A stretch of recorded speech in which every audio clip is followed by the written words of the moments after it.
Welcome to P Agarwal editorial. तो आज हम जो फर्स्ट आर्टिकल डिस्कस करने वाले हैं कि क्या इंडिया को अमेंड करने चाहिए अपने न्यूक्लियर एनर्जी लॉज। तो बेसिकली इस आर्टिकल में प्रोज और मतलब वैसे तो ऑथर्स ने अपने व्यूज़ दे रखे थे, बट मैंने इसको सिर्फ आर्ग्यूमेंट फॉर एंड अगेंस्ट में डिस्टिंग्विश कर दिया है। तो बेसिकली इसमें न्यूक्लियर एनर्जी लॉज जो बेसिकली हमारे रहे हैं उनमें क्या होता था कि जो ऑपरेट कर रहा है सिर्फ उसकी लायबिलिटी नहीं है, बल्कि जो मतलब सप्लाई कर रहे हैं उसकी लायबिलिटी आ जाती है। तो उससे क्या होता है कि कुछ कंट्री के प्राइवेट प्लेयर्स में भी हमारे में इन्वेस्ट ना करें, हमारी न्यूक्लियर एनर्जी पावर प्लांट को सपोर्ट ना करें। तो उस चीज़ के बारे में बात है कि क्या हमें लॉज को चेंज करना चाहिए या फिर लॉज को चेंज करके भी कोई खास फर्क नहीं पड़ेगा। तो इंडिया का एम है कि हम अपनी जो न्यूक्लियर पावर कैपेसिटी है वो 8 गीगावाट से 100 गीगावाट तक कर दें 2047 तक। और जो करंट लॉज हैं वो क्या करते हैं, फॉरेन और प्राइवेट पार्टिसिपेशन को लिमिट कर रहे हैं। क्यों क्यों अगर और वैसे अगर हमें इस एम्बिशियस गोल को मीट करना है तो हमें फॉरेन और प्राइवेट पार्टिसिपेशन की ज़रूरत है। तो गवर्नमेंट क्या कंसीडर कर रही है कि वो अमेंड करे civil liability for nuclear damages act 2010 और एटॉमिक एनर्जी एक्ट 1962। तो आर्ग्यूमेंट फेवर में क्या है कि फॉरेन पार्टिसिपेशन जो है वो बहुत ज़रूरी है। हमें पता है कि अगर हमें इतने अर्जेंट डिमांड मीट करने हैं और वो भी इतनी जल्दी फास्ट पेस पे करना है तो हमें इन एक्सपेंशन गोल को मीट करने के लिए फॉरेन कंपनीज की ज़रूरत है। और जो करंट लॉज हैं वो अपने लायबिलिटी रिस्क के कारण उनको डिस्करेज करते हैं आने में, कि उनको ऐसा लगता है कि फिर हम क्यों इन सब झमेलों में पड़े, इन्वेस्ट भी करें और साथ में लायबिलिटी भी हम पर ही हो। तो इन हाई लायबिलिटी रिस्क के कारण वो डिस्करेज होते हैं। Liability law is a barrier to foreign supplier, जैसे कि यूएस, फ्रांस, जापान, इन्होंने इंडिया में न्यूक्लियर पावर प्लांट्स में इन्वेस्ट करने से मना कर दिया है बिकॉज टफ लायबिलिटी रूल्स हैं। कई इंडियन प्राइवेट कंपनीज में इनमें आने से डरती हैं क्योंकि फिर लायबिलिटी रिस्पॉन्सिबिलिटीज़ के कारण। जो बाकी कंट्रीज हैं वो ऐसे हर्डल्स नहीं फेस करती हैं, ऐसे लीगल हर्डल्स। इंडिया के थोड़े से ज़्यादा स्ट्रिक्ट सप्लायर लायबिलिटी रूल्स हैं। बाकी नेशंस में लायबिलिटी जो है वो मोस्टली ऑपरेटर के साथ ही होती है। Technology transfer will depend on economies. तो प्राइवेट कंपनीज जो है वो टेक्नोलॉजी ट्रांसफर के लिए ओपन है अगर उनको इकोनॉमिकली उसका बेनिफिट हो तो। न्यू और स्मॉल मॉड्यूलर रिएक्टर कंपनीज जो है वो देखा गया है कि वो ज़्यादा ओपन है टेक्नोलॉजी ट्रांसफर में दैन ट्रेडिशनल बिग प्लेयर्स। तो जो एसएमआर है, स्मॉल मॉड्यूलर रिएक्टर्स, वो एक फ्यूचर सॉल्यूशन हो सकते हैं क्योंकि वो एक सेफर और मोर स्केलेबल की तरह देखे जाते हैं और उनको मास प्रोड्यूस करना या फैक्ट्री प्रोडक्ट्स की तरह ट्रांसपोर्ट करने का भी एक पोटेंशियल देखा जाता है। कन्वेंशनल सप्लीमेंट्री कंपेंसेशन, तो अब इसमें क्या है कि हम क्विक कंपनसेशन दें post accident without lengthy legal dispute, ये चीज़ें इंकरेज करें। जो रिस्पॉन्सिबिलिटी है वो प्राइमरी ऑपरेटर पर ले आए, ना कि सप्लायर पर। तो इससे भी काफ़ी बेनिफिट हो सकता है, ऐसा वो आर्ग्यूमेंट्स हैं। फिर आर्ग्यूमेंट्स अगेंस्ट अमेंडमेंट में आती हैं कि जो इन्वेस्टमेंट है वो मेन प्रॉब्लम नहीं है यहाँ पे, क्योंकि जो एजम्पशन है कि लॉ को बदल के हम फॉरेन इन्वेस्टमेंट ला पाएंगे तो ऐसा ज़रूरी नहीं है। क्योंकि हम जिन कंट्री से एक्सपेक्ट करेंगे जैसे यूएस, यूके, जापान, फ्रांस, ये जो मेजर न्यूक्लियर कंट्रीज़ हैं ये एक्सपैंड अपने खुद के न्यूक्लियर भी नहीं कर रही हैं इतने हाई रेट पे। सिर्फ चाइना है जिसने एक लार्ज स्केल एक्सपेंशन शुरू किया है। US companies may not be capable, तो कोई स्ट्रॉन्ग एविडेंस नहीं है कि जो अमेरिकन फर्म्स हैं वो मतलब इन्वेस्ट करने के लिए इंटरेस्टेड हैं, या फिर इंटरेस्टेड छोड़ो रेडी भी हैं कि वो एकदम से हाई स्केल इम्प्रूवमेंट या हाई स्केल हमारे पास इन्वेस्टमेंट आने से उनकी या टेक्नोलॉजी आने से हम डेवलप कर पाएंगे चीज़ें। जैसे उनकी एक कंपनी ने तो अभी लैपटॉप के लिए भी अप्लाई किया है। देन कुछ और कंट्रीज जो है और जो बाकी कंट्रीज हैं उन्होंने लॉ चेंजेस डिमांड ही नहीं करे हैं। फ्रांस और रशिया इंडिया के साथ काम कर रहे हैं बिना किसी लीगल अमेंडमेंट्स को एक्सपेक्ट करे बिना भी। तो उनके लिए तो इशू है ही नहीं, जो काम कर रहा है वो मांग ही नहीं रहा है लायबिलिटी, तो हम चेंजेस किस खुशी में करें।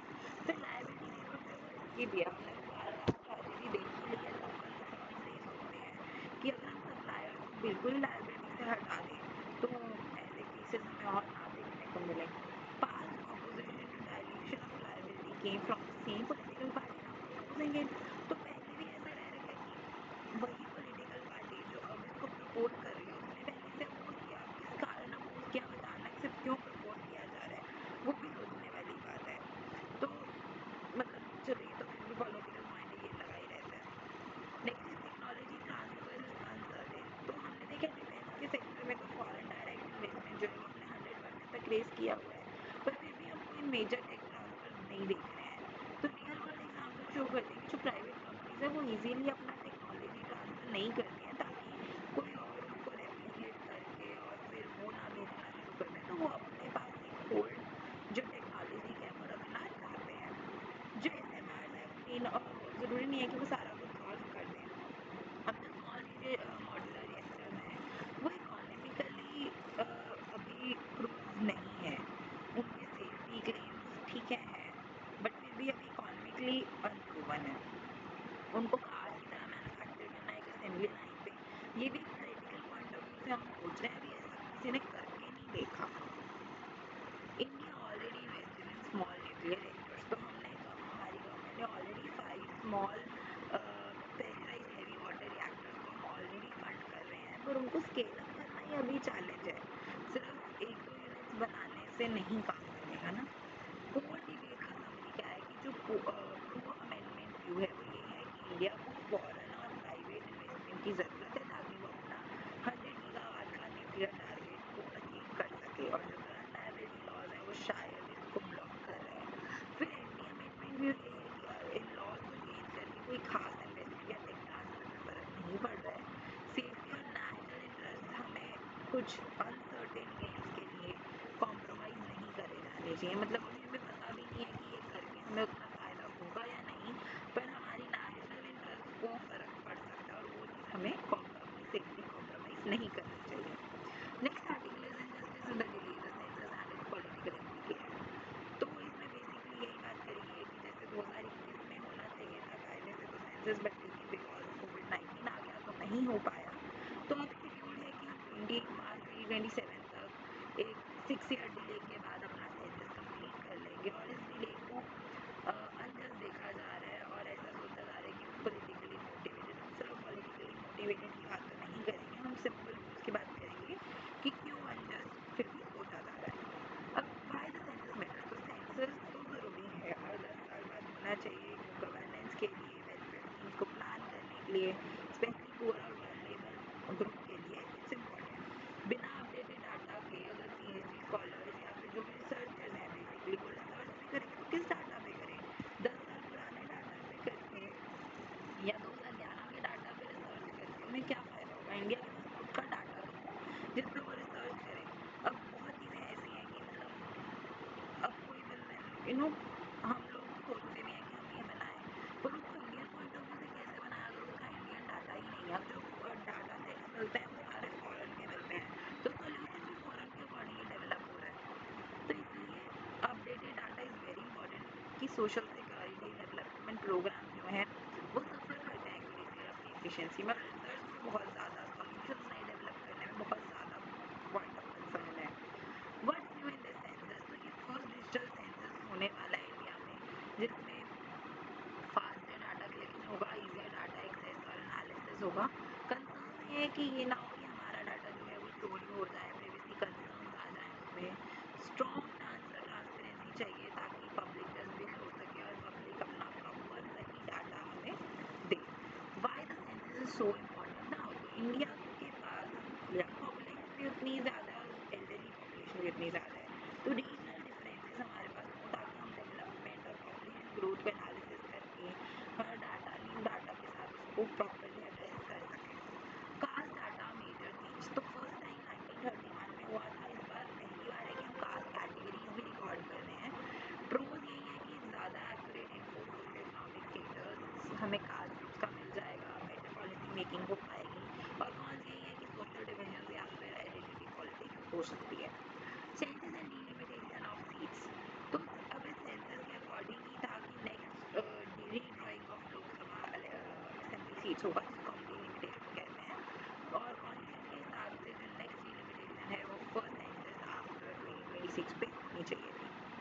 तो करंट सीट जो डिस्ट्रीब्यूशन है वो 1971 की पॉपुलेशन के अकॉर्डिंग है। रेफरेंस डाटा इस सेंसस का, रेफरेंस डेट इस सेंसस की मार्च 1 2027 होगी। अब डिलिमिटेशन जो है वो कंट्रोवर्शियल है।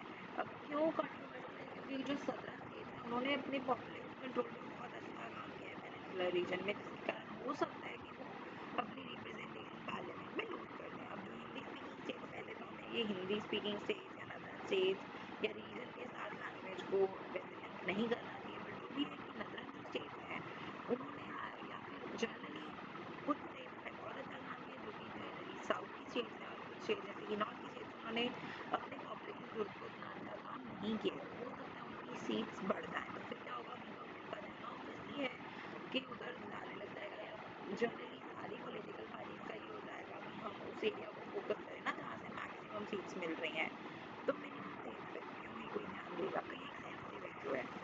क्रिटिसिज्म एंड पॉलिटिकल कंसर्न्स, तो पॉलिटिकल कंसर्न्स तो यही है कि इन्हें ऐसा लग रहा है कि एक पर्टिकुलर पार्टी का ज़्यादा होल्ड है उस जगह पे और उस जगह की ही सीट्स बढ़ जाएंगी, तो ये ओपन डिस्कशन और कंसेंसस इसकी ज़रूरत है ताकि ऐसे चेंजेस आने से पहले सेंटर को अपना क्लैरिफिकेशन टाइम से दे देना चाहिए कि डिलिमिटेशन में वो कैसे चीज़ों को बैलेंस आउट करने का प्लान कर रहे हैं ताकि कंट्री में डिवाइड ना आए। तो सेमलेस एसेंशियल है, पर जो डिले है वो अनफेयर और मिसट्रस्ट को क्रिएट कर रहा है। क्रूशियल